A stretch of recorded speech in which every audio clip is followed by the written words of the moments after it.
Hey, welcome back to Coaching Through the Bible. This is a bonus episode because last week we completed the book of Genesis.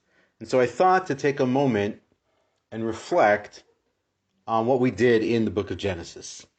John Dewey is a famous psychologist who, if nothing else, is perhaps fascinating because his life spanned the Civil War through World War II, born in the late 1850s and passing away in the 1950s. But he's most famous for being a psychologist. It's quoted as saying, "We do not learn from experience, we learn from reflecting on experience." So here, for just a couple of minutes, reflecting on one book's worth of coaching through the Bible, and we completed the book of Genesis. Reflecting in and of itself is valuable because it gives us an opportunity to learn and to grow.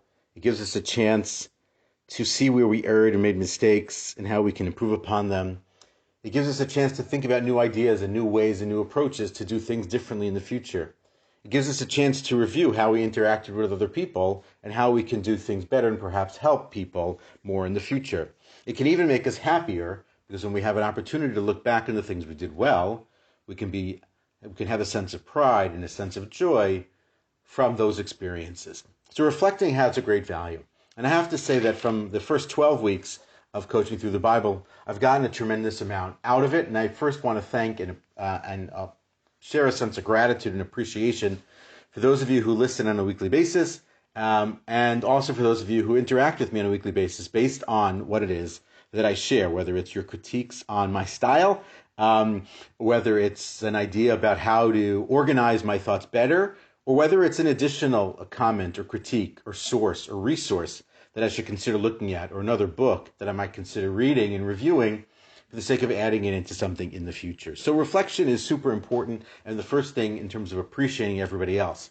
The second thing is that I'm sort of proud to see that this actually worked. The idea that we can tie these core leadership and life and coaching principles that exist in the world today to a base source that's built in to the Bible. And from the first 12 weeks, we hit a lot of really great topics. We talked about accountability with Adam. We talked about growth with Noah. We talked about believing passionately and leading up with Abraham. We talked about Isaac being gritty in the digging of his wells. We learned from Leah about the idea of having gratitude and appreciation when she names her fourth child, Judah. We talked about Jacob and the ideas in Jacob being someone who suffers crisis of confidence and understanding that that's something that happens. It's something that's normal. We talked about the 12 tribes twice in the sense of talking about team building and understanding where the cracks and the issues are in the building of that team of tribes for the future. We talked about them again when we talked about the ideas of failure and learning from failure, specifically about the tribe of Levi and Shimon, the second and the third tribes among the 12. We talked about listening, the ability to learn how to listen better, an active sense of listening.